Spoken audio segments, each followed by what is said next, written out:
Bapak Ibu jemaat dan simpatisan GKI Gading Indah, selamat pagi dan selamat beribadah di GKI Gading Indah. Senang sekali kami Majelis Jemaat GKI Gading Indah dapat beribadah bersama-sama dengan Bapak Ibu dan saudara-saudara semua. Warta elektronik dapat diakses melalui QR Code yang tertera di layar atau yang ada di dinding samping kanan kiri. Bapak Ibu di situ bisa di-scan.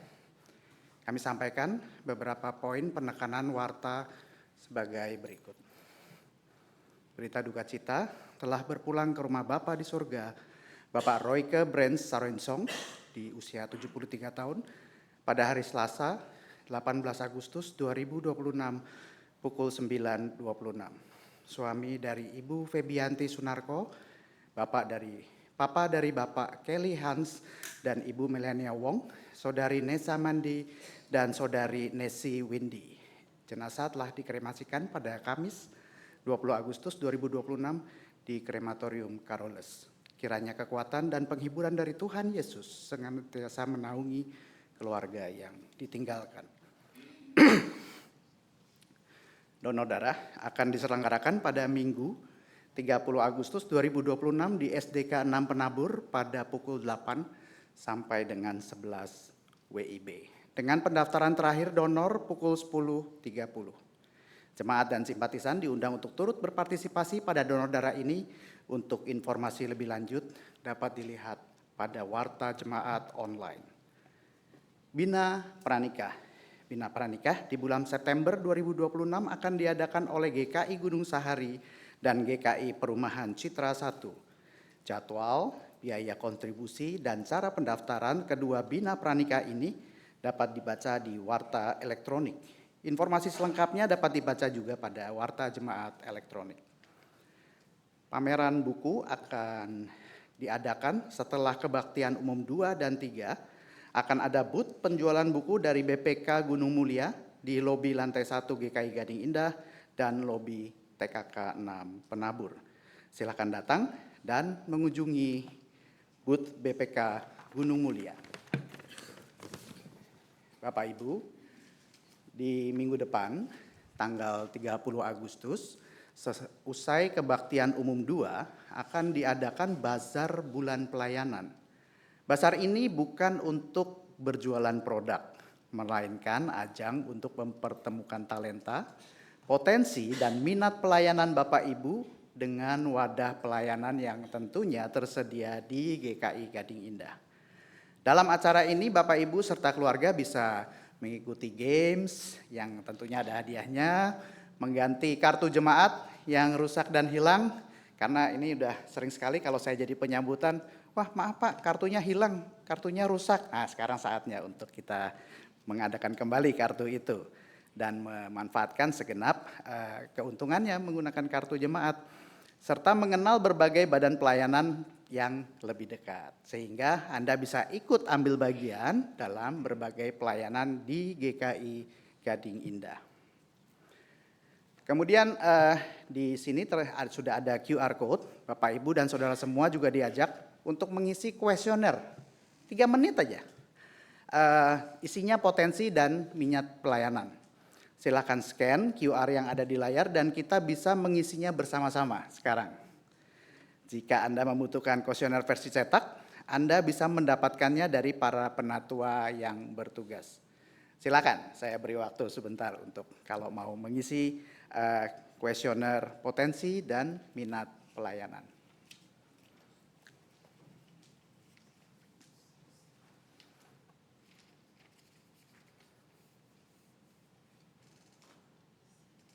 Sudah? Oh, sudah ngisi semua ya yang di ibadah 1 ternyata. Oke, hari ini Bapak Ibu kita merayakan hari ulang tahun GKI yang ke-38. Badan Pekerja Majelis Sinode GKI menyampaikan pesan pastoral bagi kita melalui video berikut ini.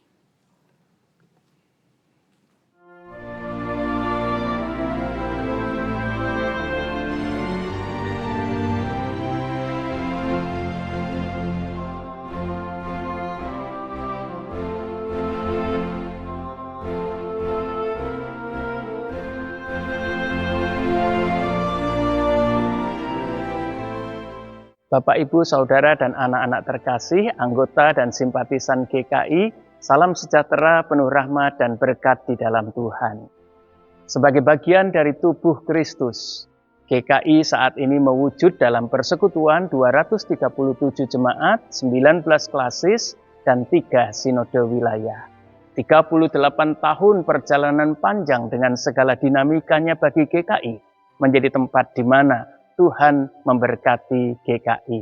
John Henry Newman berkata, hidup berarti berubah dan menjadi sempurna berarti telah sering berubah.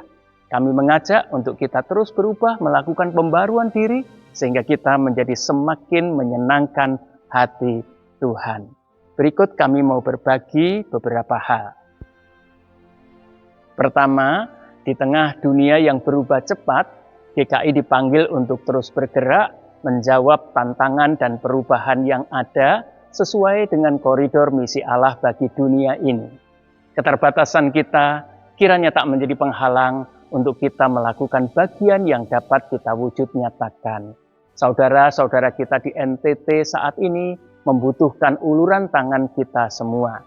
Kami mengimbau, marilah melakukan bagian kita untuk dapat meringankan beban saudara kita di sana. Yang kedua, untuk memayungi aset-aset milik GKI. Kami telah melakukan proses pembaruan badan hukum GKI. Puji Tuhan, sekarang kita telah memiliki badan hukum GKI dan SK Kementerian ATR BPN yang baru.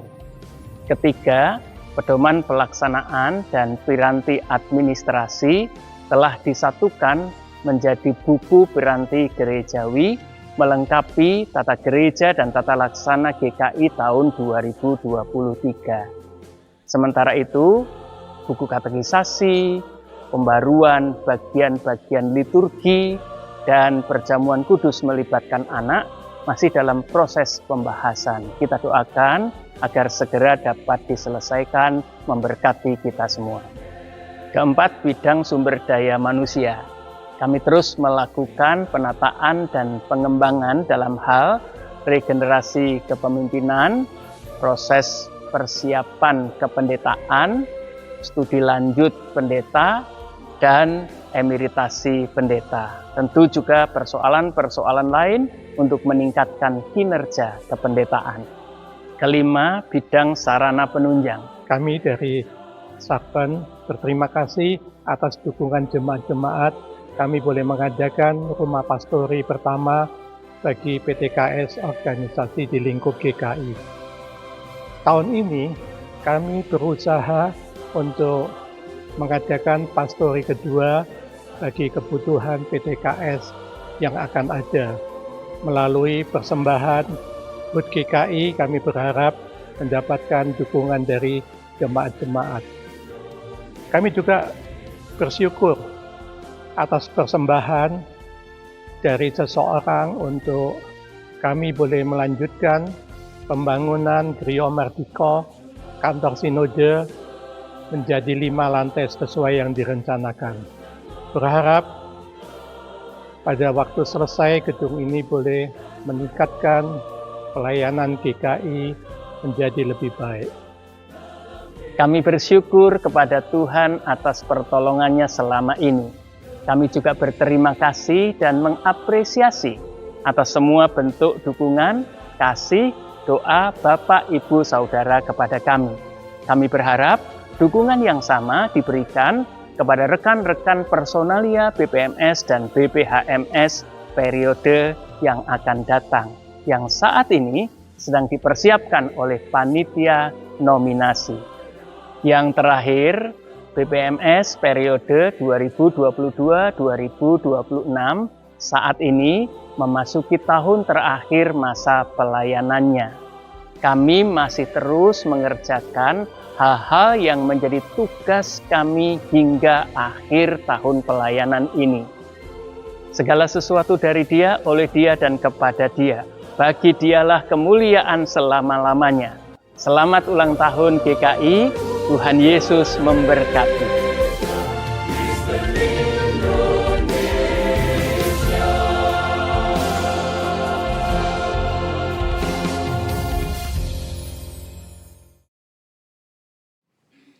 Demikian pokok warta hari ini. Kebaktian hari ini dengan tema gereja yang terus membarui diri akan dipimpin oleh Pendeta Angga Prasetya dari GKI Karangsaru, Semarang.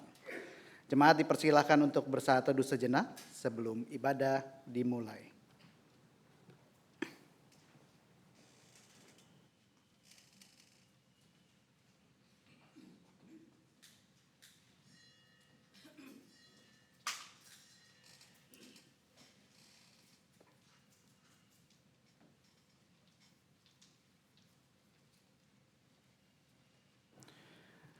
Saudara-saudara, hari ini kita bersyukur atas 38 tahun penyertaan Tuhan bagi Gereja Kristen Indonesia. Di atas Kristus, gerejanya berdiri dan dipelihara. Dialah yang memanggil dan menghimpun kita menjadi satu tubuh. Dialah yang menuntun, membentuk, dan membarui gerejanya. Dialah yang memperlengkapi gerejanya untuk hadir dan berkarya bersamanya. Karena itu, marilah kita datang kepadanya dengan syukur dan pujian.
Pertolongan kita adalah dalam nama Tuhan yang menjadikan langit dan bumi.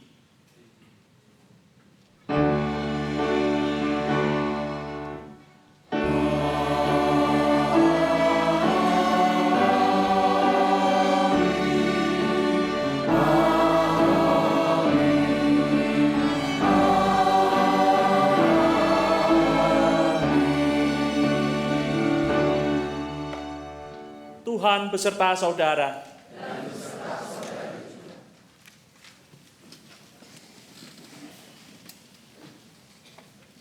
Selamat pagi Bapak Ibu, saudara-saudari yang dikasihi Tuhan.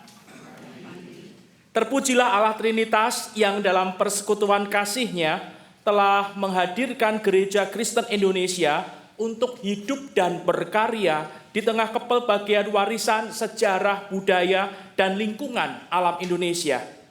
38 tahun bukanlah waktu yang singkat bagi GKI untuk berperan serta dalam mewujudkan cinta kasih Allah. Tidak sedikit dinamika yang telah kita alami bersama sebagai satu kesatuan tubuh Kristus. Namun, oleh karena anugerahnya, maka disinilah kita saat ini menjadi dewasa dan terus didewasakan di dalam dan bersama dengan Dia. Maka biarlah Kristus Sang Kepala Gereja yang menjadi alasan kita untuk bersama bersederap, melangkah bersama, menyelaraskan diri pada kehendak-Nya.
Dalam rasa syukur atas karya Allah yang mempersatukan kita demi mengerjakan misinya, marilah kita merendahkan diri di dalam doa, mengakui segala keterbatasan dan kegagalan kita dalam merespon panggilannya.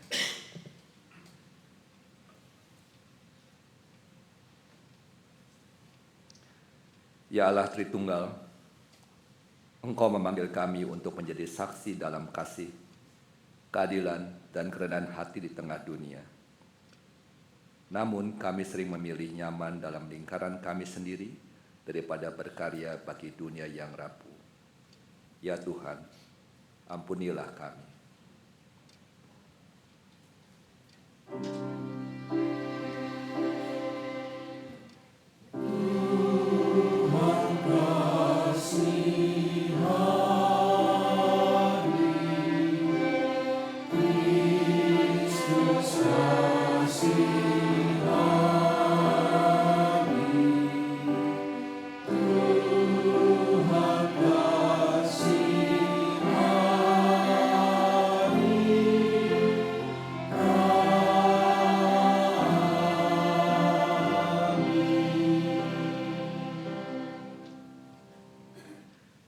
Engkau memanggil kami untuk memancarkan terang Kristus melalui hidup kami.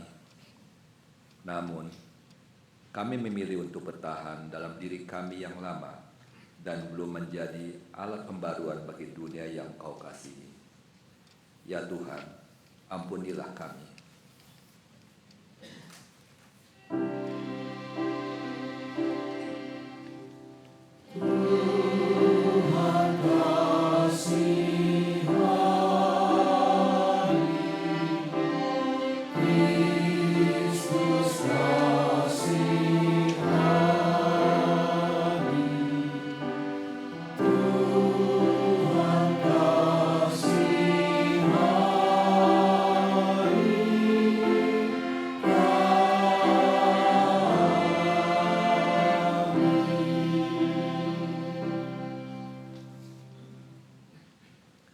Kami sering ragu untuk melangkah dalam iman dan lebih mudah berdiam daripada taat kepada panggilan-Mu. Bukalah mata hati kami, agar kami berani mengikuti kehendak-Mu dengan setia dan rendah hati. Ya Tuhan, ampunilah kami.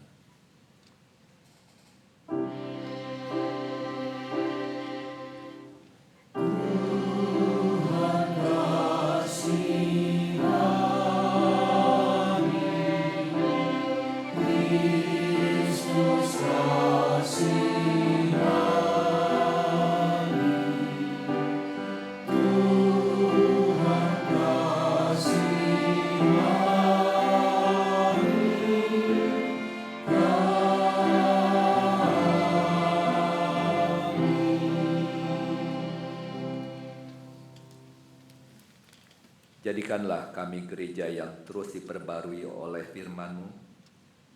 Teguhkan langkah kami untuk terus setia dibentuk menurut kehendak dan oleh pertolongan-Mu. Di dalam kerahiman Allah Trinitas kami memohon.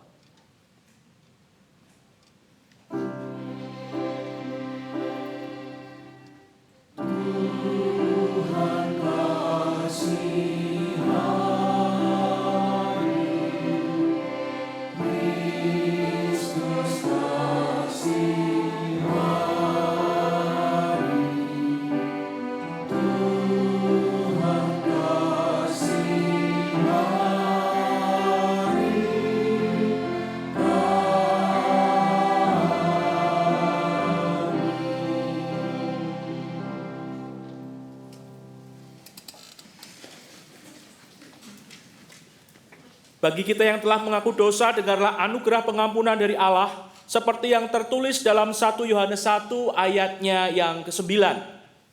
Jika kita mengaku dosa kita, Ia setia dan adil, sehingga Ia akan mengampuni segala dosa kita dan menyucikan kita dari segala kejahatan. Di dalam Kristus engkau telah diampuni. Damai Kristus bersamamu. Salam.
Marilah kita terus melangkah melalui setapak demi setapak bersama Dia yang senantiasa menuntun langkah kehidupan kita.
Sebelum kita membaca dan merenungkan firman Tuhan, marilah kita berdoa.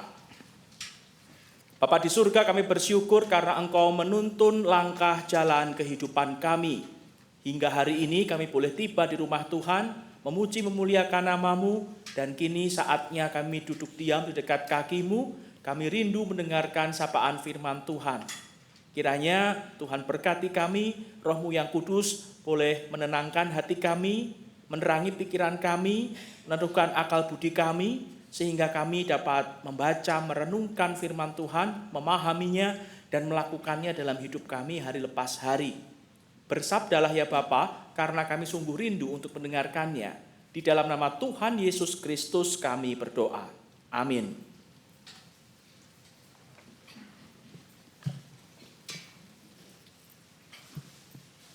Bacaan pertama menurut kitab Keluaran 1 ayat 8 hingga Keluaran 2 ayat 10.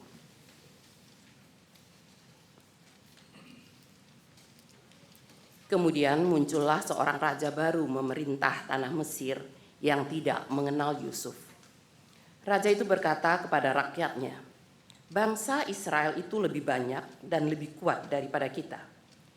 Marilah kita bertindak cerdik terhadap mereka, supaya mereka jangan bertambah banyak lagi. Dan apabila terjadi peperangan, jangan-jangan mereka bersekutu dengan musuh kita dan memerangi kita, lalu pergi dari negeri ini. Sebab itu, pengawas-pengawas kerja paksa diangkat untuk menindas mereka dengan kerja paksa. Mereka harus mendirikan bagi Firaun kota-kota perbekalan, yaitu Pitom dan Rames. Tetapi semakin ditindas, mereka semakin bertambah banyak dan berkembang pesat, sehingga orang merasa takut kepada orang Israel itu. Lalu dengan kejam orang Mesir memaksa orang Israel bekerja dan membuat hidup mereka pahit oleh pekerjaan yang berat, yaitu mengerjakan tanah liat dan batu bata, serta berbagai pekerjaan di padang. Segala pekerjaan itu dengan kejam dipaksakan orang Mesir kepada mereka. Raja Mesir juga memerintahkan kepada bidan-bidan Ibrani, seorang bernama Sifra dan yang lain bernama Pua, katanya, "Apabila kamu menolong perempuan Ibrani pada waktu bersalin, kamu harus memperhatikan jenis kelamin anak itu. Jika anak laki-laki, kamu harus membunuhnya. Tetapi jika anak perempuan, biarkanlah ia hidup." Tetapi bidan-bidan itu takut akan Allah dan tidak melakukan seperti yang dikatakan Raja Mesir kepada mereka, sehingga membiarkan bayi-bayi itu hidup. Lalu Raja Mesir memanggil bidan-bidan itu dan bertanya kepada mereka, "Mengapa kamu berbuat demikian, membiarkan bayi-bayi itu hidup?" Jawab bidan-bidan itu kepada Firaun, "Sebab perempuan Ibrani tidak sama dengan perempuan Mesir. Mereka itu kuat-kuat. Sebelum bidan datang, mereka telah bersalin." Allah berbuat baik kepada bidan-bidan itu. Bangsa itu bertambah banyak dan menjadi sangat kuat. Karena bidan-bidan itu takut akan Allah, ia membuat mereka berumah tangga. Lalu Firaun memberi perintah kepada seluruh rakyatnya, "Lemparkanlah semua anak laki-laki yang lahir bagi orang Ibrani ke dalam sungai Nil. Tetapi semua anak perempuan biarkanlah hidup." Seorang laki-laki dari keluarga Lewi memperistri seorang perempuan Lewi. Lalu perempuan itu mengandung dan melahirkan seorang bayi laki-laki. Ketika ia melihat betapa eloknya bayi itu, disembunyikannya 3 bulan lamanya. Tetapi ketika ia tidak dapat menyembunyikan lebih lama lagi, ia mengambil sebuah peti pandan dan merekatnya dengan gala-gala dan ter, lalu meletakkan bayi itu di dalamnya dan menaruh peti itu di tengah-tengah gelagah di tepi sungai Nil. Kakaknya berdiri di tempat yang agak jauh untuk melihat apa yang akan terjadi dengan dia. Lalu datanglah putri Firaun untuk mandi di sungai Nil. Sementara dayang-dayang yang berjalan-jalan di tepi sungai itu, ia melihat peti yang di tengah-tengah gelaga itu dan menyuruh hambanya perempuan untuk mengambilnya. Ketika ia membukanya dan melihat bayi itu, tampaklah bayi laki-laki yang sedang menangis. Ia merasa kasihan kepadanya dan berkata, "Tentulah ini salah satu bayi orang Ibrani." Lalu bertanyalah kakak anak itu kepada putri Firaun, "Perlukah aku pergi memanggil seorang ibu penyusu dari antara orang Ibrani untuk menyusui bayi itu bagi tuan putri?" Sahut putri Firaun kepadanya, "Pergilah." Lalu gadis itu pergi memanggil ibu bayi itu. Berkatalah putri Firaun kepada ibu itu, "Bawalah bayi ini dan susuilah dia bagiku. Aku akan memberi upah kepadamu." Kemudian perempuan itu mengambil bayi itu dan menyusuinya. Ketika anak itu telah besar, ia membawanya kepada putri Firaun yang mengangkatnya menjadi anaknya. Ia menamainya Musa, katanya, "Karena aku telah menariknya dari air." Demikianlah sabda Tuhan.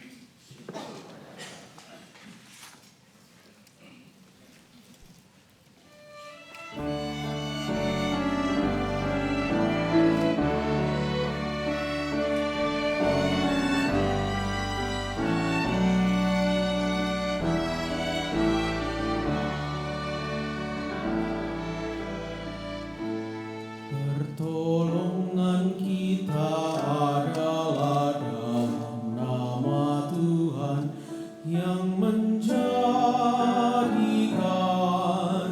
langit dan bumi. Pertolongan kita adalah dalam nama Tuhan yang menjadikan langit dan bumi.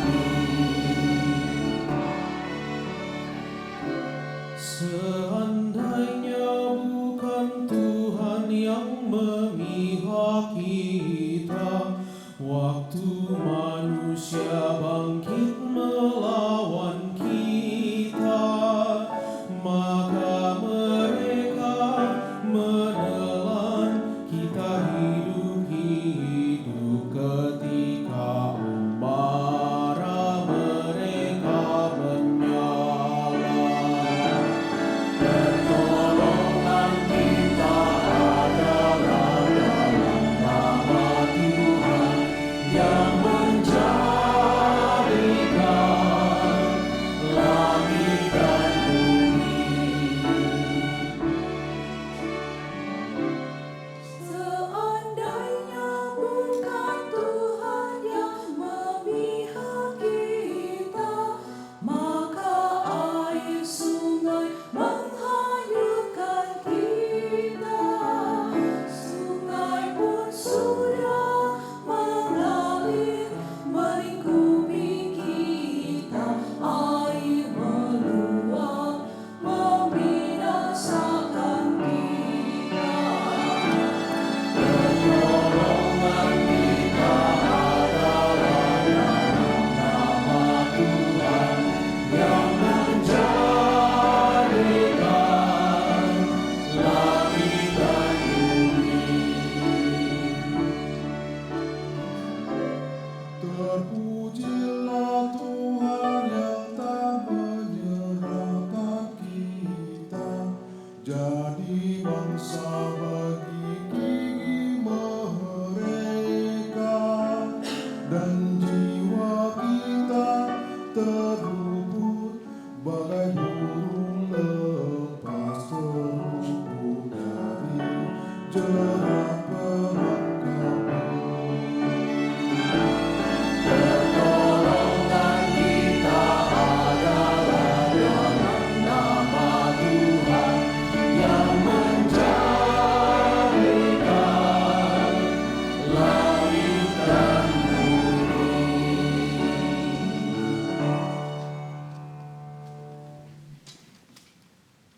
Bacaan kedua. Bacaan kedua menurut Roma 12 ayat 1 sampai dengan 8.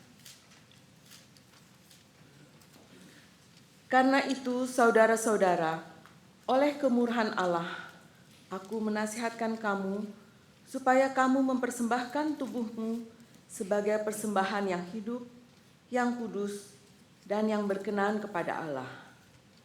Itulah ibadahmu yang sejati. Janganlah menjadi serupa dengan dunia ini, tetapi berubahlah oleh pembaruan budimu, sehingga kamu dapat membedakan mana kehendak Allah, apa yang baik, yang berkenan kepadanya dan sempurna.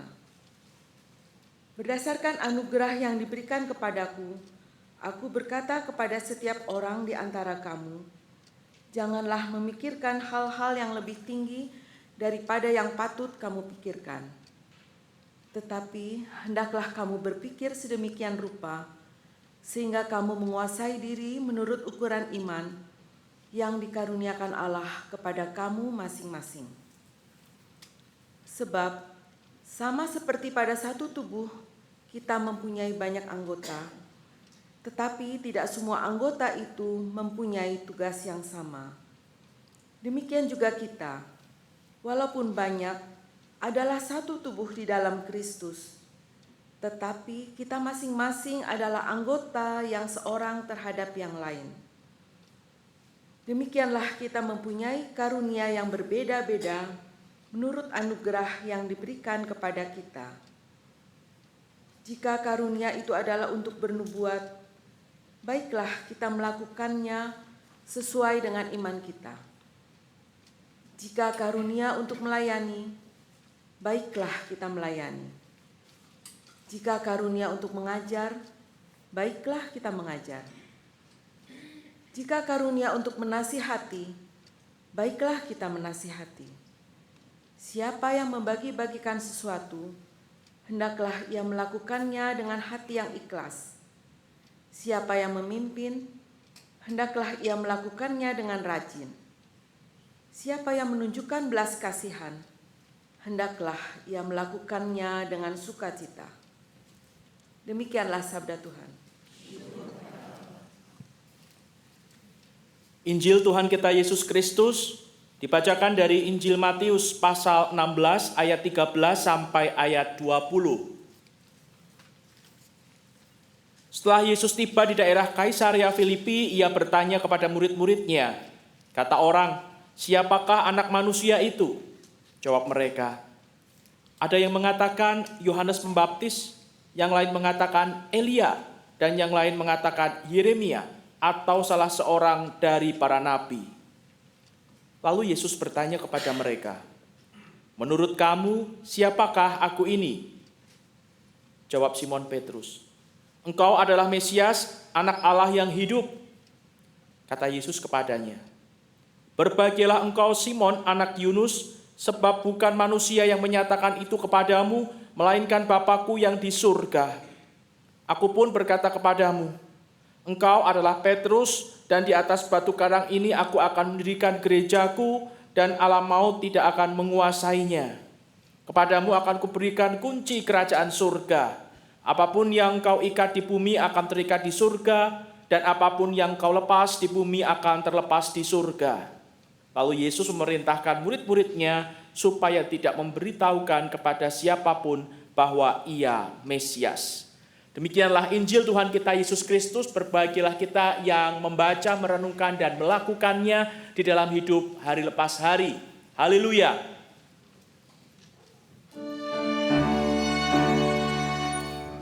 Haleluya. Haleluya.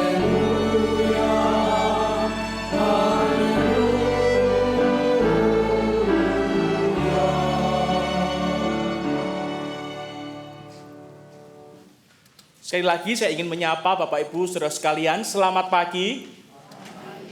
Bapak Ibu Saudara sekalian, hari ini adalah ibadah dalam rangka pertukaran pelayan firman 30 tahun Sinode GKI.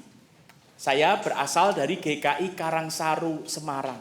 Nah, suatu hari ketika saya pelayanan tukar mimbar di beberapa gereja, ada seorang penatua yang bertanya demikian, Pak Pendeta, misalkan kalau nanti saya perkenalkan Pak Pendeta ketika warta lisan, tidak usah disebut GKI Karangsaru Semarang, boleh enggak?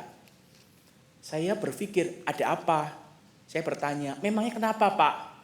Saya rasa ketika Pak Pendeta nanti berdiri di atas mimbar, semua orang yang melihat Pak Pendeta itu tahu dari kota Semarang asalnya. Saya penasaran Bapak Ibu. Saya bertanya, loh kok bisa tahu saya dari Semarang? Apakah saya seterkenal itu? Penatua itu senyum-senyum dan berkata demikian. Oh, enggak terkenal sih. Cuma kalau lihat Pak Pendeta itu pasti langsung tahu dari kota Semarang. Coba Pak Pendeta ngaca di kaca di pojokan konsistori itu. Apa yang kira-kira membuat orang itu tahu Pak Pendeta berasal dari Semarang? Saya ngaca Bapak Ibu. Rasanya enggak ada sesuatu identitas yang bisa mengetahui bahwa saya itu dari Semarang. Kemudian saya berkata, Pak, daripada nanti saya khotbahnya tidak konsen, lebih baik katakan sekarang. Sebelum ibadah mulai, apa yang membuat orang lain itu bisa memastikan, bisa tahu saya berasal dari Semarang. Lalu penatua itu berkata, beneran Pak Pendeta pengen tahu? Ya Pak, katakan sekarang. Lalu penatua itu bilang, coba Pak Pendeta berkaca lagi. Coba pandangi wajah Pak Pendeta sendiri. Ada apa Pak memangnya? Nggak sadar juga, wajah Pak Pendeta itu bulat seperti kue mochi Semarang. Terus saya lihat, oh ya benar juga ya, bulat seperti kue mochi Semarang. Kalau wajah sih mungkin banyak orang yang nggak perhatikan, penatua itu bilang gitu. Tapi ada satu hal yang membuat orang lain itu pasti tahu Pak Pendeta dari Semarang. Saya mikir kaca lagi, apa? Pak penatua itu bilang, Pak Pendeta nggak lihat di kaca itu. Bodi Pak Pendeta itu seperti lumpia Semarang. Padat dan berisi. Waduh, dalam pikiran saya berpikir, saya harus balas penatua ini. Caranya gimana ya? Kemudian Roh Kudus memberikan inspirasi Bapak Ibu. Saya bertanya kepada penatua ini, Pak, itu kan yang kelihatan. Tapi ada satu yang tidak kelihatan, yang membuat orang-orang itu pasti tahu saya berasal dari Semarang. Penatuanya gantian. Apa Pak? Jangan buat penasaran dong. Nanti saya baca warta nggak konsen loh. Dalam hati saya rasain apa yang tadi saya rasakan. Saya berkata demikian. Orang lain tidak bisa melihat, tapi bisa merasakan dan memastikan saya berasal dari Semarang. Apa itu? Hati saya itu manis semanis wingko Semarang. Bapak Ibu saudara sekalian, ketika Bapak Ibu pergi ke kota Semarang, jangan sungkan untuk singgah ke GKI Karangsaru Semarang. Nanti saya antarkan ke toko lumpia, toko mochi, toko wingko. Silahkan pilih dan silahkan bayar masing-masing. Nah Bapak Ibu saudara-saudari yang dikasih Tuhan, tema perenungan firman Tuhan pada hari ini adalah gereja yang terus membarui diri. Berbicara tentang membarui diri berarti berbicara tentang perubahan menjadi baru, berbeda dari yang lama atau yang sebelumnya. Nah kalau kita mengamati banyak gereja termasuk beberapa GKI saat ini tampaknya juga sedang membarui diri. Kita bisa lihat beberapa GKI sedang membarui diri, contohnya dalam musik liturgi. Kalau dulu hanya organ dan piano, maka sekarang ada yang membarui diri dengan combo band, ada yang dengan chamber, ada yang dengan orkestra. Ada juga yang membarui diri dulu tampilan dalam ibadah menggunakan proyektor. Sekarang menggunakan layar LED. Tata cahaya ruang ibadah, kalau dulu semuanya terang benderang. Sekarang yang dibuat lebih terang hanya bagian sekitar mimbar. Kalau dulu liturginya itu mengusung konsep traditional worship, maka sekarang liturginya mengusung konsep blended worship. Tadinya tidak memperhatikan pelayanan digital, sekarang mulai memperhatikan pelayanan digital. Nah, bacaan kedua hari ini yaitu surat Rasul Paulus kepada jemaat di Roma, pasal 2 ayat 1 sampai 8 juga berbicara tentang perubahan, berbicara tentang pembaruan. Pertanyaannya, perubahan apa? Bagaimana perubahan itu bisa terwujud dan apa manfaatnya bagi kehidupan kita pribadi dan bagi kehidupan bergereja di tempat ini. Hari ini kita akan fokus pada surat Rasul Paulus kepada jemaat di Roma pasal 12 untuk mendapatkan jawab atas pertanyaan-pertanyaan tersebut. Rasul Paulus menulis surat kepada jemaat di Roma dibantu oleh seorang juru tulis. Jadi Paulus tidak langsung menulis sendiri, tapi dia mendiktekannya dan ada seorang juru tulis bernama Tertius yang menuliskan apa yang diucapkan Paulus. Nah, kita akan baca bersama-sama pasal 12 ayat yang pertama. Kita baca dengan bersuara lantang. 2, 3. Karena itu saudara-saudara, kemurahan Allah aku menasihatkan kamu supaya kamu mempersembahkan tubuhmu sebagai persembahan yang hidup, yang kudus, dan yang berkenan kepada Allah. Itulah ibadahmu yang sejati. Pasal 12 ini dimulai dengan sebuah frasa penghubung karena itu, yang merupakan penghubung antara pasal 12 dengan pasal-pasal lain sebelumnya, yaitu pasal 1 sampai pasal 11. Dan dalam pasal 1 sampai pasal 11, Rasul Paulus itu memaparkan dengan panjang lebar, dengan luar biasa, uraian teologis tentang konsep keselamatan manusia. Bagaimana manusia berdosa itu dibenarkan hanya karena iman atas anugerah di dalam diri Tuhan Yesus Kristus. Nah, dimulai pasal 12, Paulus beralih yang tadinya menguraikan uraian teologi, maka mulai pasal 12 ini dia menguraikan uraian etika dari apa yang telah dilakukan Allah kepada manusia. Kemudian Paulus menguraikan bagaimana seharusnya manusia itu merespon atas karunia keselamatan yang sudah diberikan oleh Allah. Maka yang disampaikan Rasul Paulus dalam keseluruhan pasal 12 ini adalah respon yang seharusnya ditunjukkan oleh orang-orang percaya yang sudah menerima anugerah keselamatan di dalam Yesus Kristus, termasuk saya dan Bapak Ibu Saudara sekalian. Nah, respon yang seharusnya ditunjukkan oleh orang-orang yang sudah diselamatkan itu seperti apa? Jawabnya ada dalam lanjutan ayat 1, yaitu mempersembahkan tubuh sebagai persembahan yang hidup, yang kudus, dan yang berkenan kepada Allah. Itu adalah ibadah yang sejati. Setiap orang yang sudah menerima anugerah keselamatan di dalam Yesus Kristus seharusnya merespon anugerah keselamatan itu dengan melakukan ibadah yang sejati. Nah, ibadah yang sejati itu yang seperti apa? Mari kita bersama lihat di ayatnya yang kedua. Jawabnya ada di sini. Kembali kita baca bersama-sama dengan bersuara lantang. 2, 3. Janganlah menjadi serupa dengan dunia ini, tetapi berubahlah oleh pembaruan budimu, sehingga kamu dapat membedakan mana kehendak Allah, apa yang baik, yang berkenan kepadanya, dan yang sempurna. Paulus di sini menyerukan dua hal yang sering disebut sebagai cetak biru bagi pembaruan rohani, individu maupun gereja Tuhan. Yang pertama adalah jangan menjadi serupa dengan dunia ini, dan yang kedua adalah berubahlah oleh pembaruan budimu. Mari kita selami lebih dalam. Yang pertama, janganlah kamu menjadi serupa dengan dunia ini. Menjadi serupa berarti menyesuaikan diri dengan dunia, dibentuk oleh nilai-nilai dunia, dan larut atau ikut oleh nilai-nilai dunia.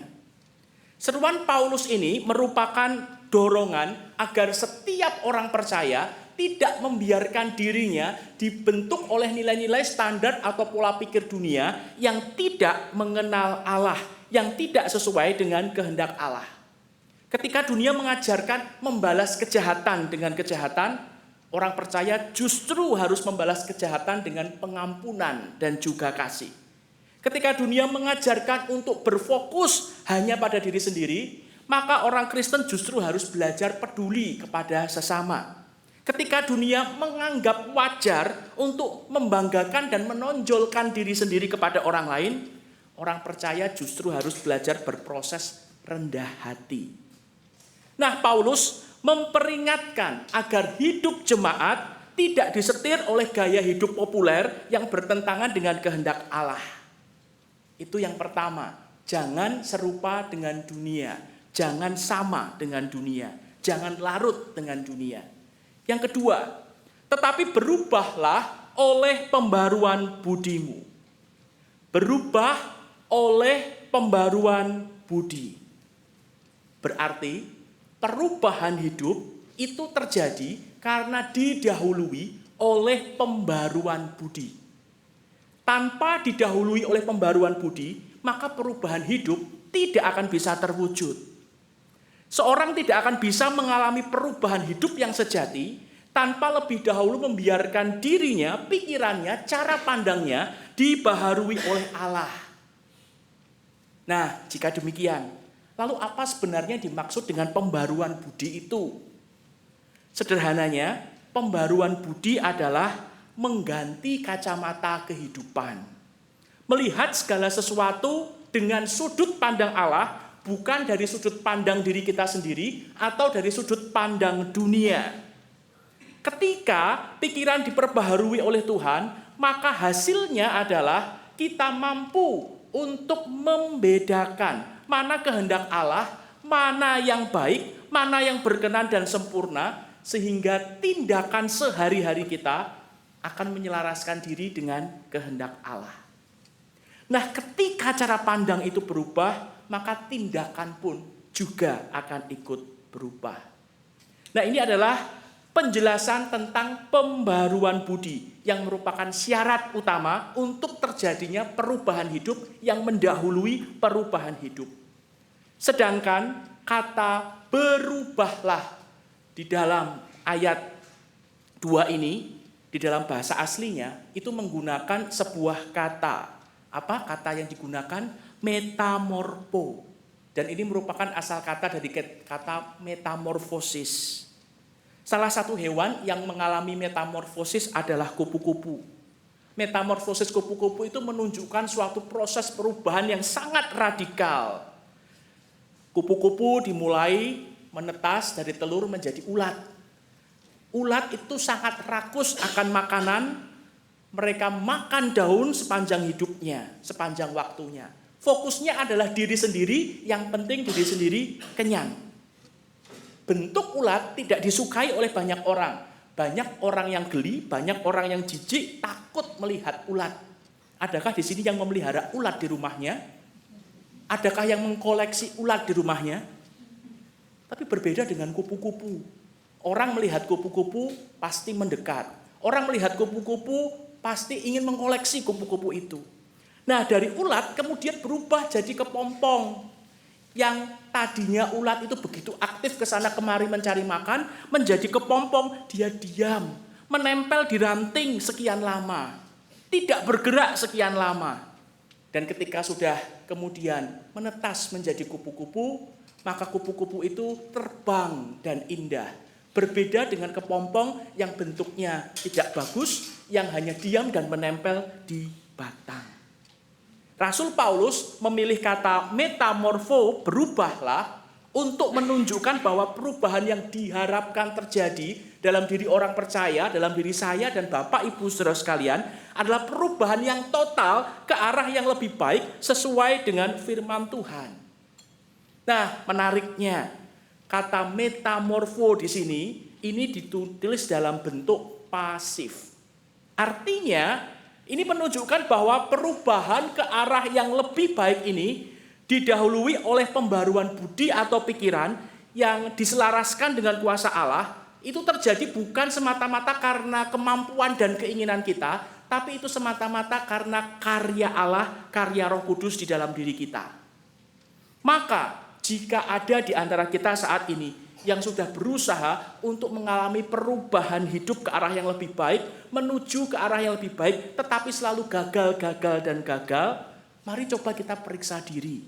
Jangan-jangan kita hanya mengandalkan kekuatan diri sendiri untuk berubah jadi lebih baik. Kita lupa minta pertolongan Roh Kudus untuk terlebih dahulu membaharui akal budi kita, karena usaha sekeras apapun untuk mengalami perubahan hidup akan sia-sia tanpa hasil jikalau tidak diawali dengan perubahan akal budi yang dikerjakan oleh Roh Kudus. Pembaruan cara pandang yang sesuai dengan firman Tuhan.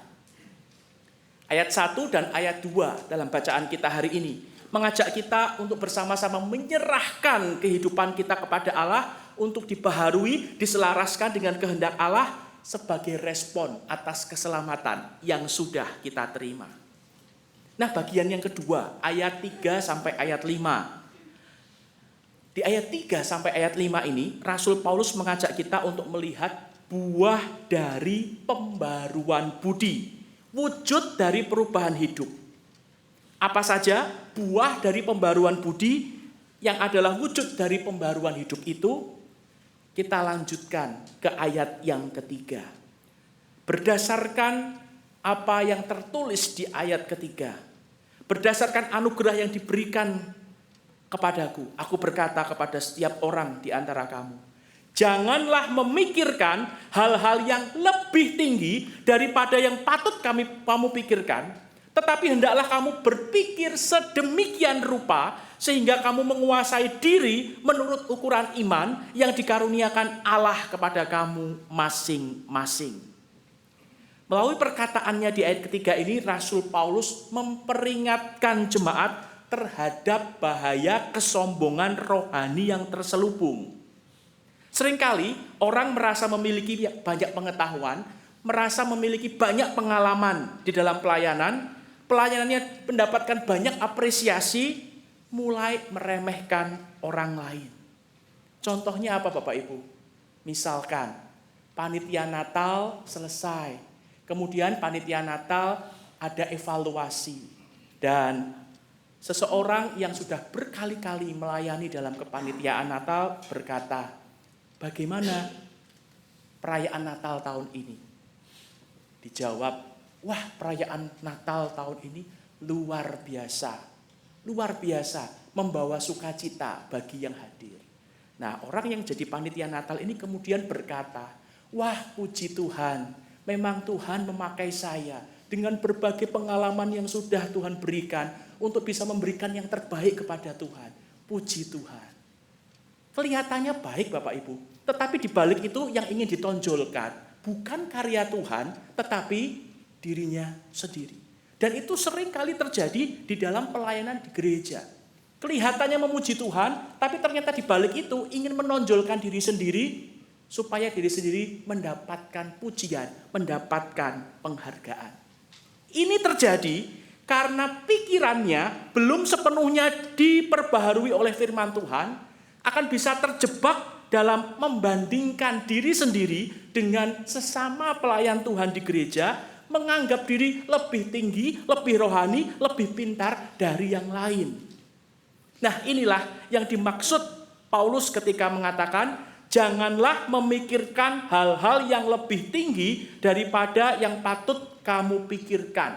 Janganlah memikirkan untuk mendapatkan sanjungan, karena itu, kemuliaan itu hanya milik Tuhan. Pembaruan akal budi memampukan orang percaya untuk melihat diri sendiri secara objektif di hadapan Tuhan. Pembaruan akal budi memampukan orang percaya untuk memiliki penguasaan diri dan satu hal yang penting yaitu kerendahan hati. Sehingga bisa hidup berdampingan dengan harmonis di dalam komunitas gereja. Bapak Ibu Saudara sekalian, buah dari pembaruan budi adalah penguasaan diri dan kerendahan hati. Orang-orang yang sudah dibarui budinya oleh Roh Kudus akan dapat menguasai, mengendalikan dirinya dan punya kerendahan hati. Gereja yang selalu membarui diri adalah gereja yang dihuni, diisi oleh orang-orang yang rendah hati. Kerendahan hati akan memampukan kita untuk tetap berada dalam satu kesatuan, seperti yang dituliskan Paulus dalam ayat keempat dan kelima. Karena masing-masing dapat menghargai satu dengan yang lainnya, memahami tugas masing-masing, mengerjakan masing-masing sesuai dengan tanggung jawabnya. Dan di dalam ayat 6 dan 7, Paulus mengingatkan bahwa pembaruan gereja terjadi ketika setiap umat Tuhan di dalamnya betul-betul menyadari bahwa segala karunia yang ada di dalamnya adalah anugerah dari Allah yang harus digunakan untuk melayani sesama. Dan penutup dari bagian ini ayat 8. Ternyata karunia rohani itu bukan untuk disombongkan, tetapi untuk digunakan untuk kepentingan bersama, membangun jemaat dilandasi ketulusan, kerajinan, dan sukacita. Hari ini melalui surat Rasul Paulus kepada jemaat di Roma pasal 12 ayat 1 sampai 8, Tuhan Sang Raja Gereja mengingatkan kita. Sudahkah kita sebagai orang-orang yang telah menerima karunia keselamatan itu merespon, menanggapi anugerah keselamatan dari Allah dengan memberi diri agar dibaharui akal budinya oleh Roh Kudus, memberi diri agar mengalami perubahan hidup sesuai dengan firman Tuhan? Sudahkah pembaruan budi dan perubahan hidup kita itu menampakkan buah-buah yang manis, yaitu penguasaan diri dan kerendahan hati? Sudahkah kita melayani dengan sukacita dan dengan ketulusan? Bapak Ibu Saudara sekalian, saya dikaruniai Tuhan untuk membawakan berbagai pembinaan, terutama bidang musik dan liturgi. Nah, menurut pengalaman saya beberapa waktu ini membawakan atau diminta untuk membawakan tema-tema itu, ada satu pergeseran yang rupanya cukup baik. Beberapa tahun yang lalu, jikalau ada gereja meminta untuk pembinaan musik atau liturgi, biasanya yang diminta adalah masalah skill. Bagaimana menyusun liturgi yang kreatif. Bagaimana mengenal simbol-simbol liturgi. Bagaimana mengaransemen lagu dengan sederhana. Bagaimana mengiringi nyanyian jemaat. Itu beberapa tahun yang lalu. Tetapi beberapa tahun ini, beberapa gereja kemudian kembali menghubungi saya dan berkata, Pak Pendeta, sekarang kami mau minta pembinaan lagi, tapi temanya berbeda. Saya bingung, temanya apa lagi? Kalau tentang musik, tentang liturgi, ya paling itu-itu saja. Ternyata banyak gereja saat ini meminta pembinaan tentang spiritualitas para penata layan liturgi. Kerendahan hati dan kerjasama di antara para penata layan liturgi. Dan semacamnya. Kemudian saya bertanya, kenapa kok minta pembinaan dengan tema seperti itu? Ya Pak Pendeta, untuk masalah skill, keterampilan, itu sudah oke. Kami semua bisa melayani sesuai dengan skill kami masing-masing. Tetapi ketika skill sudah oke, ternyata itu tidak menjamin pelayanan bisa berjalan dengan baik. Masing-masing orang punya tingkat skill yang berbeda, punya pemahaman yang berbeda. Ketika bertemu bersama-sama, ternyata tidak bisa bekerja sama dan menimbulkan berbagai masalah di dalam kehidupan bergereja. Saya kemudian bertanya, contohnya gimana? Contohnya gini Pak Pendeta. Di gereja kami itu ada beberapa orang dengan preferensi musik yang berbeda. Ada yang suka musik klasik, ada yang suka musik pop, kontemporer, ada yang suka musik etnik. Nah, ketika mereka dengan preferensi musik masing-masing disatukan dalam satu pelayanan, maka itu menjadi sesuatu yang sulit. Karena mereka yang suka musik pop berkata, saya mau mengaransemen semua lagu ibadah ini dengan gaya pop. Yang suka musik etnik, misalkan keroncong. Wah, rasanya lebih baik kalau semua lagu ini diaransemen dengan gaya keroncong. Dan lain sebagainya. Pada akhirnya, pelayanan tidak jadi sesuatu yang indah, tapi justru jadi satu ajang bagaimana kepentingan diri itu diwujudkan. Nah, Bapak Ibu Saudara sekalian, ketika mendengar itu, maka saya mohon pimpinan dari Roh Kudus untuk menyampaikan beberapa materi. Saya sampaikan beberapa materi, salah satunya adalah tradisi gereja perdana ketika mereka bernyanyi di dalam ibadah. Di Efesus 5 ayat 19 dikatakan, mereka bernyanyi, mazmur, kidung pujian, dan nyanyian rohani. Mazmur itu dinyanyikan dengan gaya tradisional Yahudi, warisan dari orang Yahudi. Nyanyian rohani itu adalah nyanyian yang isinya berupa kesaksian hidup orang percaya dinyanyikan dengan gaya kontemporer.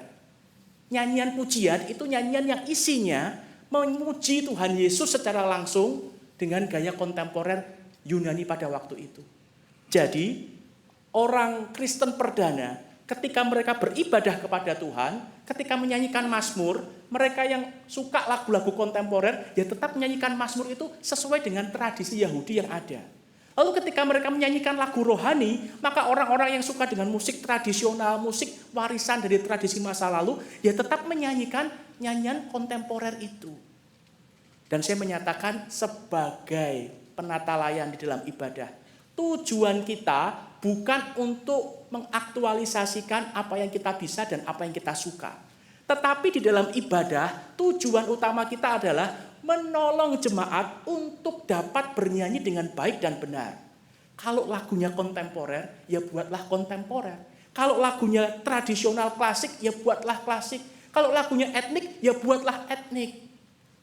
Nah, Bapak Ibu Saudara sekalian, ketika selesai sesi itu, ada beberapa orang pemusik datang menjumpai saya dan berkata, Pak Pendeta, ini pasti pesanan dari komisi musik. Karena saya itu sukanya musik klasik. Jadi kalau ngiringi, mau nggak mau, semua saya buat klasik. Lalu ada lagi yang datang, Pak Pendeta, ini pasti titipan pesan dari Ibu Pendeta kan? Memangnya kenapa? Karena Ibu Pendeta bulan lalu menegur saya. Karena ketika saya mengiringi ibadah, semua lagu saya buat jazz, karena saya suka musik jazz. Saya berkata, ini bukan titipan siapa-siapa, ini titipan dari Tuhan yang akan mengubah pola pikir kita sebagai seorang pemusik, bagaimana seharusnya ketika kita melayani. Ketika pola pikir kita dibaharui oleh Roh Kudus berdasarkan firman-Nya. Firman Tuhan bilang, apresiasilah musik itu dengan baik sesuai dengan karakternya. Maka kita akan dimampukan untuk mengapresiasi segala jenis musik di dalam ibadah sesuai dengan karakternya. Sehingga tidak lagi terjadi ketika pemusiknya suka gaya keroncong, semuanya dibuat keroncong. Ketika pemusiknya suka gaya jazz, semua dibuat jazz. Tidak demikian. Nah, Bapak Ibu Saudara sekalian, inilah contoh nyata. Bagaimana seseorang diubah pola pikirnya dengan firman Tuhan yang kemudian memampukan dia untuk hidup melayani sesuai dengan apa yang Tuhan kehendaki. Dan saya mendapat kabar beberapa waktu yang lalu dari gereja yang saya layani itu, mereka berkata, wah Pak Pendeta ternyata asik ya, ketika kita memperlakukan lagu itu sesuai dengan karakternya, sesuai dengan latar belakangnya, musik ibadah jadi lebih hidup, jadi lebih berwarna, dan kami jadi bisa lebih menghargai selera musik orang lain. Bapak Ibu Saudara sekalian, marilah kita mohon pertolongan Roh Kudus agar akal budi kita senantiasa dipelihara, diperbaharui, kehidupan kita terus diubah sesuai dengan firman-Nya, sehingga kita membuahkan kerendahan hati dan penguasaan diri dalam kehidupan pelayanan. Terlebih ketika GKI Gading Indah pada bulan ini mencanangkan sebagai bulan pelayanan. Di dalam pelayanan dibutuhkan kerendahan hati dan juga penguasaan diri agar relasi sesama pelayan Tuhan dapat berjalan dengan baik, misi gereja dapat tertuju, dapat terwujud dengan baik. Dan satu-satunya cara supaya kita punya kerendahan hati dan penguasaan diri adalah pembaruan akal budi yang terus-menerus dilakukan oleh Roh Kudus. Kiranya kita mempersilahkan Roh Kudus untuk terus membaharui akal budi kita supaya kita bisa rendah hati dan juga mengendalikan diri dalam kehidupan pelayanan di gereja kita. Amin.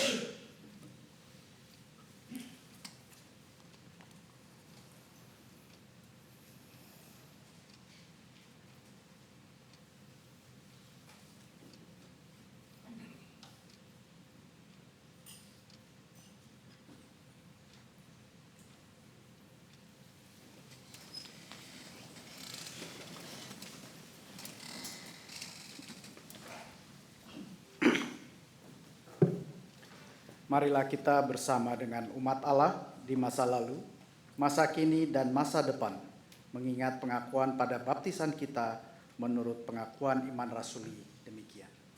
Aku percaya kepada Allah, Bapa yang Maha Kuasa, Khalik langit dan bumi, dan kepada Yesus Kristus, anaknya yang tunggal Tuhan kita, yang dikandung daripada Roh Kudus, lahir dari anak darah Maria, yang menderita sengsara di bawah pemerintahan Pontius Pilatus, disalibkan, mati dan dikuburkan, turun ke dalam kerajaan maut.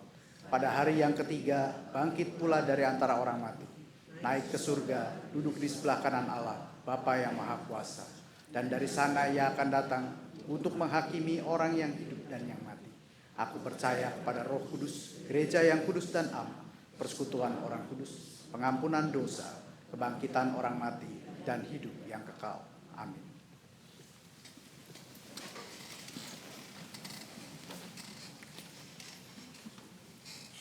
Mari kita naikkan doa-doa permohonan kita. Bapa di surga, kami mengucap syukur hari ini kami boleh beribadah dengan sukacita merayakan ulang tahun GKI ke-38. Engkau yang sudah menyertai perjalanan GKI selama ini, kami yakin dan percaya Engkau juga akan terus menyertai perjalanan GKI di hari-hari ke depan. Tolong kami sebagai anak-anak-Mu yang Engkau himpunkan di dalam Gereja Kristen Indonesia untuk boleh berderap bersama, mengerjakan akan karya yang Tuhan percayakan kepada kami, sehingga nama Tuhan dipermuliakan. Banyak orang yang mendengar Injil Tuhan, banyak orang yang diselamatkan karena mereka mendengarnya dari karya Gereja Kristen Indonesia. Dan ajarlah kami sebagai Gereja Kristen Indonesia untuk boleh menjalin relasi yang baik dengan sesama gereja Tuhan, sehingga dunia boleh melihat anak-anak Tuhan walaupun berbeda gereja, tetapi memiliki Tuhan yang sama, memiliki misi yang sama, yaitu mengabarkan kabar gembira kepada dunia. Bapak yang baik, saat ini kami berdoa untuk saudara-saudara kami yang tertimpa bencana alam. Ada gempa bumi di Flores, gunung meletus di Banten, di Maluku, di Jawa Timur, banjir di Sumatera, kebakaran hutan di Jawa Timur, Kalimantan. Ya Tuhan, kami berdoa kiranya pertolongan Tuhan nyata atas saudara-saudara kami ini. Di tengah situasi yang tidak baik, Tuhan boleh tolong, Tuhan boleh menolong mereka melalui banyak cara, termasuk melalui kami yang terus mendoakan mereka dan melalui apa yang kami bagikan untuk mereka. Kami berdoa untuk pemerintah kiranya boleh memiliki kesigapan dan tanggapan dalam menghadapi berbagai bencana yang terjadi. Kami berdoa untuk Basar Bulan Pelayanan pada 30 Agustus ini, agar dapat memfasilitasi potensi dan minat pelayanan jemaat, sehingga bersama dengan Badan Pelayanan Jemaat dapat membangun GKI Gading Indah. Kami berdoa bagi perjuangan berbagai elemen masyarakat dalam menyuarakan hak rakyat, masyarakat adat, LSM, maupun pihak-pihak yang dikriminalisasi, meskipun tidak bersalah. Kami mohon kiranya Tuhan singkapkan kebenaran, serta berikan keberanian kepada mereka untuk menyingkap kebenaran itu. Dan Tuhan berkati juga aparat penegak hukum untuk dapat melangsungkan tugas dan tanggung jawabnya dengan baik. Kami berdoa bagi perdamaian, stabilitas politik, dan perbaikan ekonomi dunia ini.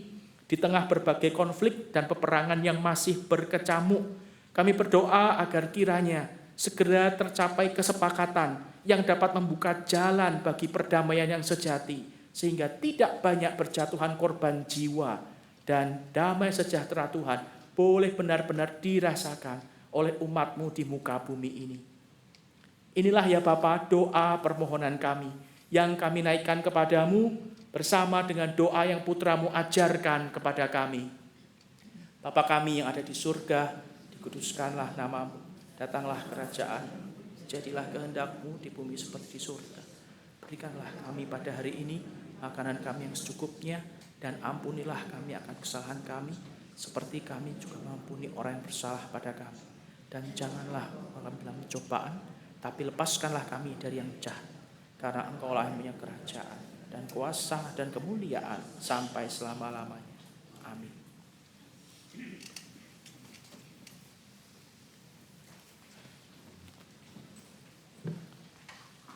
Bersyukurlah pada Tuhan sebab Ia telah menyelenggara dan menjaga kehidupan gerejanya di dunia.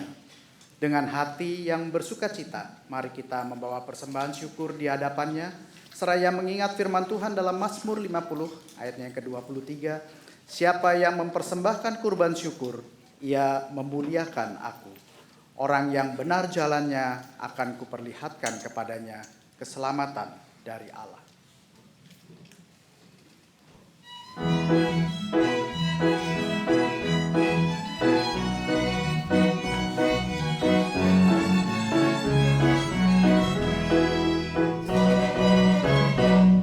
Di sini aku bawa Tuhan, persembahan hidupku semoga berkenan.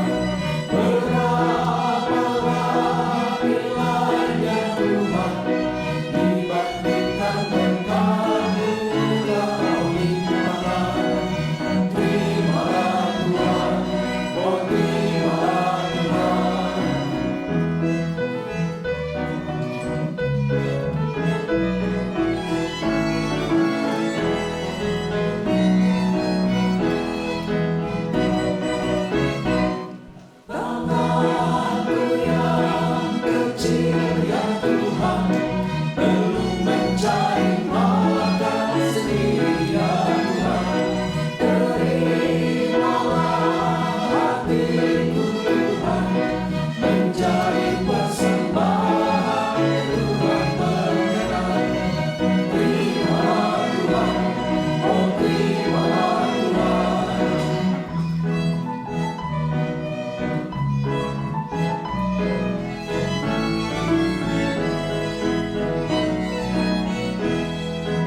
kita berdoa.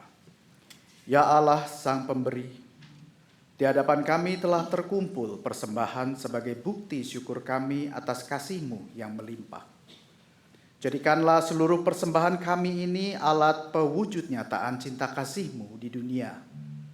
Dan kami pun memohon agar Engkau memampukan kami untuk memberikan hidup kami sebagai persembahan yang hidup, yang kudus, dan yang berkenan kepadamu. Di dalam cinta kasih-Mu yang melimpah kami memohon. Amin.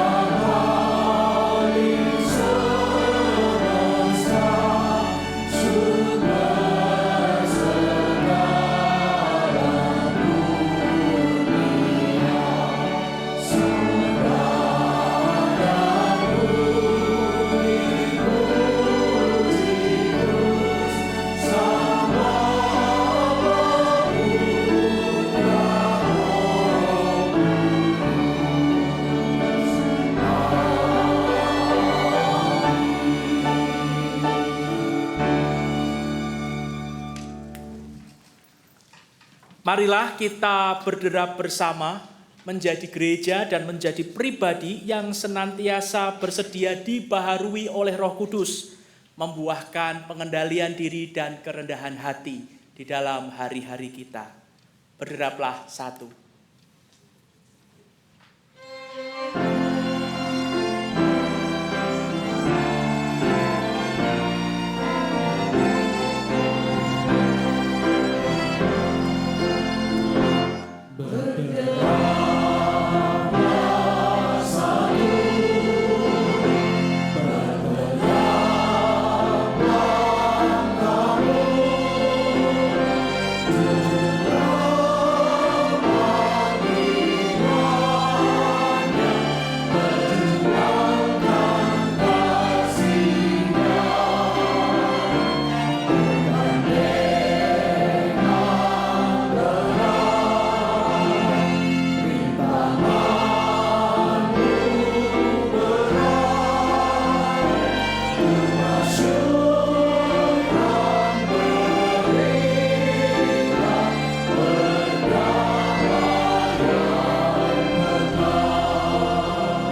Arahkanlah hatimu kepada Tuhan. Jadilah saksi Kristus. Terpujilah Tuhan. Marilah kita mohon berkat Tuhan. Kiranya cinta kasih Allah Bapa melimpah dalammu. Kiranya kerendahan hati Yesus Kristus senantiasa menginspirasimu untuk membarui diri dalam setiap langkah pesiarahan imanmu. Dan kiranya terang suluh Roh Kudus menerangi kehidupanmu dari sekarang sampai selama-lamanya. Amin.